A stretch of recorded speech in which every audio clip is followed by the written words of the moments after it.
Le 1er septembre 1939, l'Allemagne envahit la Pologne. King reçoit de l'au-delà la nouvelle qu'il n'y a rien à craindre. Dans une séance, son père lui dit « Hitler a été tué par un Polonais. » Au moment où King communique avec les esprits, la Grande-Bretagne déclare la guerre à l'Allemagne.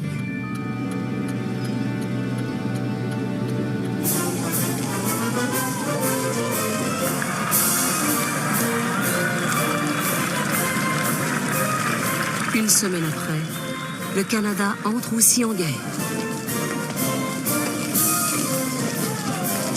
La plupart des gens, dont Mackenzie King, croient que l'engagement du Canada peut être limité.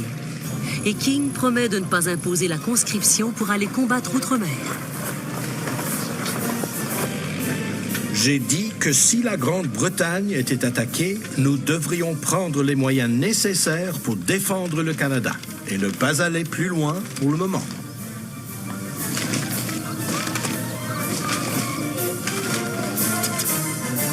Une guerre limitée semble possible à l'automne 1939, celle qu'on appelle la drôle de guerre, parce que sur le front ouest, il n'y a presque pas de combat.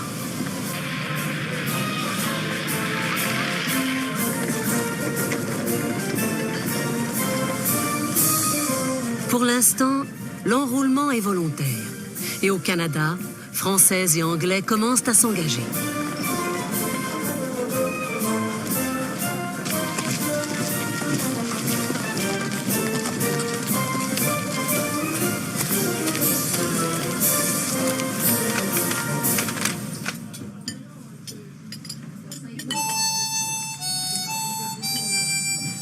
À Saint-Hyacinthe, il y a 5 bouches de moins à nourrir dans la famille Duhamel. 5 des frères d'Irène sont soldats. Elle est sur le point de se marier avec Georges Graveline, un beau Montréalais qui la courtise en lui envoyant des livres. Mais une fois de plus, un coup de téléphone bouleverse sa vie. Il m'a téléphoné et j'ai eu peur que c'était parce qu'il allait s'engager.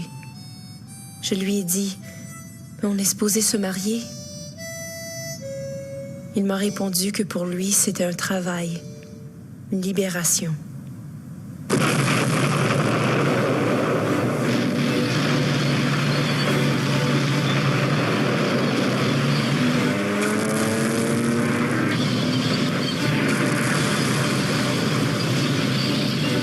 La drôle de guerre prend fin soudainement le 10 mai 1940. King prend conscience que son rêve d'une guerre limitée a aussi pris fin.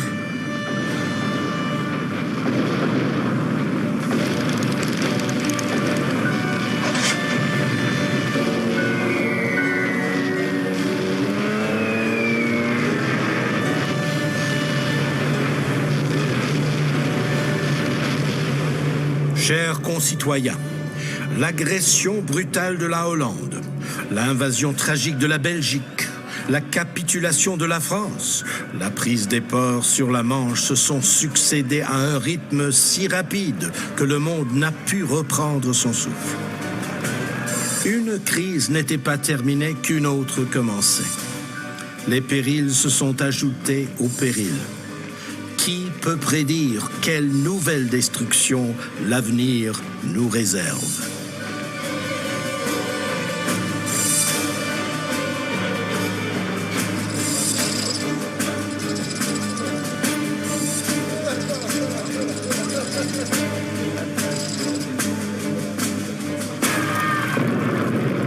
En mai 1940, les perspectives d'avenir sont terrifiantes. L'Allemagne contrôle presque toute l'Europe et nombreux sont ceux qui estiment que si l'Angleterre dépose les armes, Hitler l'épargnera.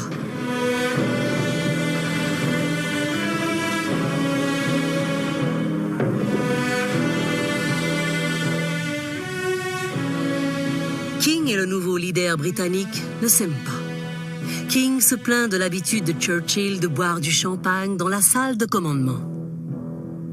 Churchill parle du Premier ministre du Canada comme du petit enfant de chienne. Mais ils seront obligés de conclure une alliance historique. Churchill est soumis à de fortes pressions pour qu'il capitule. Même le président américain Roosevelt envisage cette possibilité. Il appelle son ami Mackenzie King et lui demande de passer le message à Churchill. King admire Roosevelt, mais il ne le suit pas sur cette voie. Il semble que les États-Unis cherchaient à se sauver aux dépens de la Grande-Bretagne, que les Britanniques devraient peut-être abandonner la lutte. Je me suis instinctivement révolté contre une telle idée. J'ai pensé que je préférerais mourir.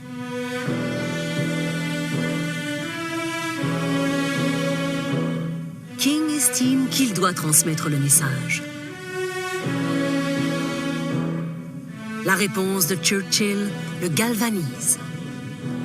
We shall never surrender, and if this island or a large part of it were subjugated and starving, then our empire beyond the seas, armed and guarded by the British fleet, would carry on the struggle until, in God's good time, the new world, with all its power and might, steps forth to the rescue and the liberation of the old.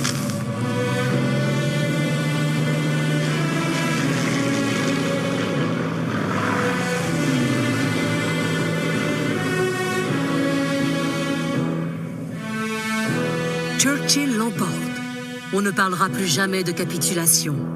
Et le rôle du Canada ne sera plus remis en question. La France occupée, les États-Unis toujours neutres, le Canada est le principal allié de la Grande-Bretagne.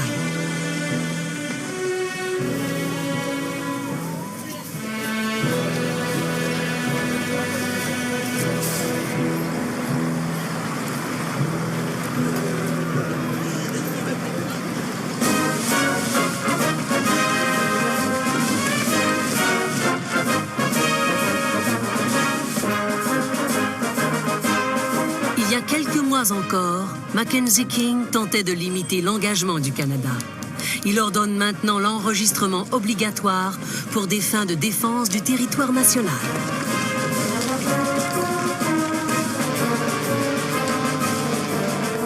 Ronald Liversedge est trop vieux pour faire la guerre. À 40 ans, il décroche son premier emploi en 10 ans. Il construit des navires de guerre dans un chantier naval de Vancouver. Le docteur Norman Bethune, le plus flamboyant militant antifasciste, ne s'enrôlera pas.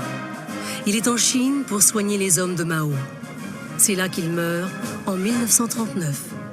Pour des millions de Chinois, il restera un héros de la Révolution. James Gray est décidé à quitter sa famille et un travail qu'il adore pour s'engager. Mais au bureau de recrutement, le médecin qu'il a vu au chômage le reconnaît. Il a dit « Jimmy Gray, qu'est-ce que tu fais ici à ton âge avec ton passé de tuberculeux? Fiche le camp d'ici et ne reviens plus. »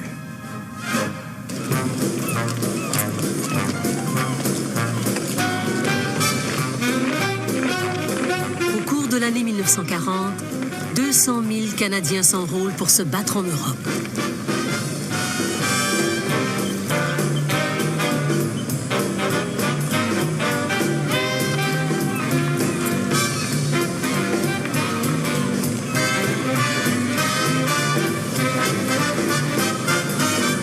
Le Premier ministre ordonne aux usines de fonctionner 24 heures par jour, 7 jours par semaine pour l'effort de guerre. Les Canadiens sont finalement de retour au travail.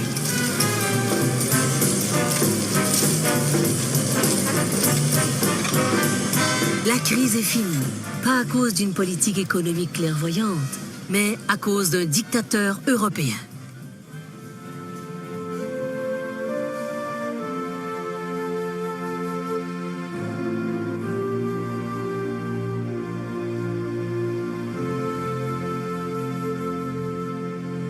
Irène Duhamel va à la gare pour dire au revoir à Georges Graveline.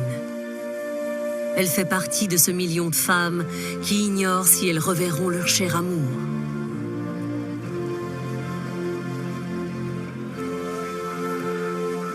Irène Duhamel sait que s'il revient, son fiancé ne sera plus jamais le même, et son pays non plus.